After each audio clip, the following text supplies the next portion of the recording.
Choisis la vie. Guérir avec Saint Joseph. Une présence attentive et silencieuse.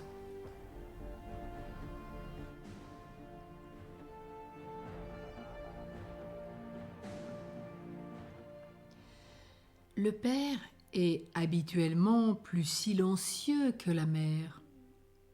Pourquoi ?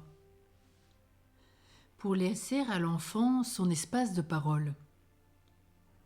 Le silence, il crée une distance, une séparation. S'il parlait trop, le père empêcherait l'enfant d'exister, de se dire, de se découvrir vraiment tel qu'il est. Ainsi, l'enfant ose-t-il être, penser, exprimer ce qu'il désire en face de lui, sans être intimidé ni apeuré, voire opprimé par le verbe paternel. Il trouve la force et l'audace de dire ce qu'il aime ou n'aime pas, ce qu'il veut ou ne veut pas, même en face d'avis qu'il peut percevoir comme contraires. Parce qu'il a le droit de ne pas être d'accord sans pour autant être condamné. Il ose devenir lui-même.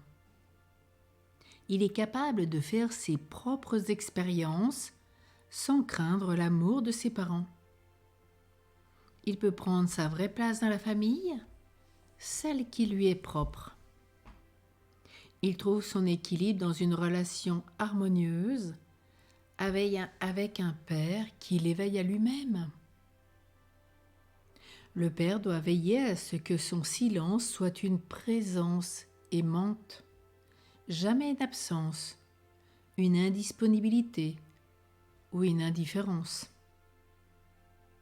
Il se manifeste à son enfant autant par une parole qui corrige, enseigne ou exhorte, que par sa manière d'être sécurisante et pleine d'autorité naturelle.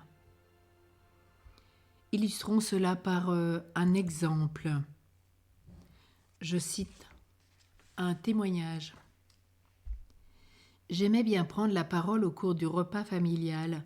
J'en profitais pour commenter un événement, partager à nos enfants ce que j'en pensais. Je leur parlais beaucoup, trop peut-être.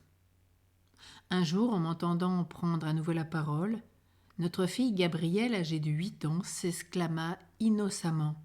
« Ça y est, papa commence son petit séminaire. » Je compris la leçon. Dorénavant, je parle moins. Je préfère provoquer leurs réflexions, les inviter à partager leurs idées, et je reçus confirmation de ce changement bénéfique lorsque quelques mois plus tard, ma fille me dit « Papa, comme tu as changé, tu nous écoutes. »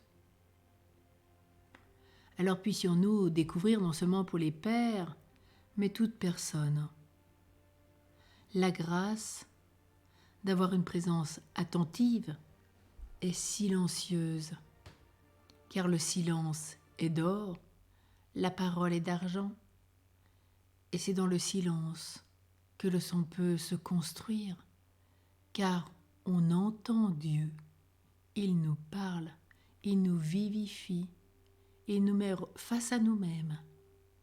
Quelle joie immense! Le silence, c'est le vrai trésor. Puisse Saint Joseph et la Vierge nous l'accorder, de la part de Dieu.